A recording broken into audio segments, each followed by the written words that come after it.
Hi guys, and welcome back to my channel. So I am back in the kitchen today and I am making my sister Bobbie's cream cheese pound cake. So I will show you those ingredients in a minute and then we'll start mixing them up. But first I'm going to show you what I did with the little plaque that my friend Anne Flavel from Scotland sent me. I put it over here on the wall so that it will be visible in all of my videos. And I added a little black bow to it, and I had some of the gold floral arrangements left from Christmas, so I just kind of glued that on there and just kind of prettied it up a little bit more than it already was. I didn't want to cover up too much because it was beautiful and elegant the way that it was, but I thought why not add a few more little female touches to it, huh? So let's get busy. I will show you the recipe. I've probably had this for at least 30 years. For some reason my phone holder I can't get it tight enough. Maybe I need to rig it up with a washer or something. Sometimes I make my own washer out of a rubber band. Anyway, this is the recipe that Bobbie wrote down for me probably 30 or 40 years ago. And I have made this cake several times and it turns out delicious each and every time.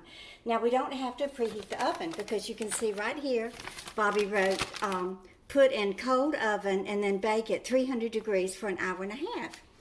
So of course with me being used to just turning the oven on at 350 to bake something, I almost turned it on and then I remembered, oh no, this calls for a cold oven. So let's get busy. It calls for 8 ounces of cream cheese. So I went ahead and did a little bit of prep so that y'all won't have to sit through a 25-minute video.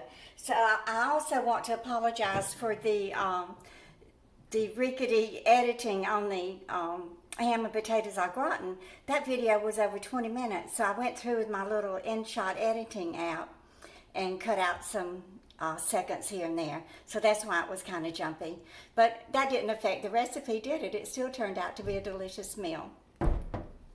So I have an 8-ounce cream cheese, and then I have 3 sticks of butter. Now Bobbie's old-fashioned recipe, y'all remember back in the day, in the 50s and 60s, we ate oleo. So that's what Bobbie has on here. 2 sticks of oleo and 1 stick of butter. Of course, I don't use oleo margarine now, so I'm just going to use the 3 sticks of butter. So we will go ahead and cream that.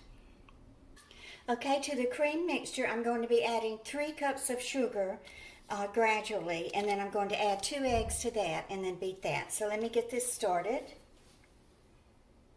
Okay, so the recipe calls for 6 eggs. So what I'm going to do, it says, Bobbie said to put 2 eggs in with the sugar and the butter and cream cheese mixture, and then start adding the flour, alternating with 1 egg and a little bit of flour. So let me go ahead and add in these 2 eggs, and then we'll start with the alternating flour and eggs. Okay, so I have added a little bit of the flour.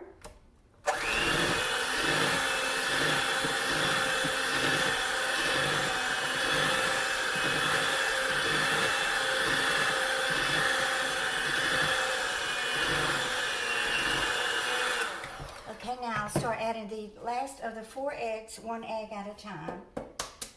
What I did, I left these out. I put them out early this morning when I first got up to drink my coffee. See how easily they separate when they're at room temperature? So I would advise you to do that also. So that's 1 egg, and then we'll blend this in nicely and then add a little bit more flour and a little bit more egg. And then you want to scrape the sides of the bowl. Now the recipe does call for cake flour. Well, cake flour is something that I don't normally have on hand. Yeah, I don't do a lot of baking, especially since I've been on keto. So I don't want to buy cake flour and use half of it and then it sit in the pantry and go bad. So I just use regular flour. To me, I don't think there's any different. You can sift it if you want to, and that will make it fluffier. But like I told y'all in another video, Jill has my old sifter. That was handed down from Dort, so I don't even have a sifter anymore. Nor do I want one. I don't like a bunch of kitchen gadgets. I try to make do with what I have and do with less. Okay, so that's a little bit more flour and another egg. We will mix this up nice and smooth, and then we will add the last of the flour and the last 2 eggs. Okay, so I have added all the ingredients, and I'm going to finish it off with 1 teaspoon of pure vanilla extract.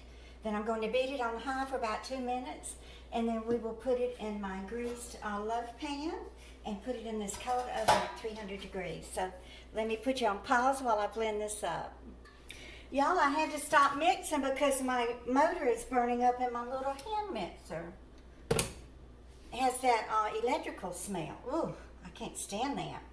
So it's mixed as good as I can get it today. So let me go ahead and I bet this is I'm gonna need a bigger pan. Ooh, this is so thick. I hope I can get it all in here. I don't expect it to rise. It's gonna be a very compact cake, similar in texture to Mrs. Evans' pound cake. So y'all have to let me know if you made all that pound cake the other day with the orange flavoring. And were you able to find any orange extract at the grocery store? I would have loved to have about a teaspoon of orange extract in it. Boy, that would have really heightened the flavor. But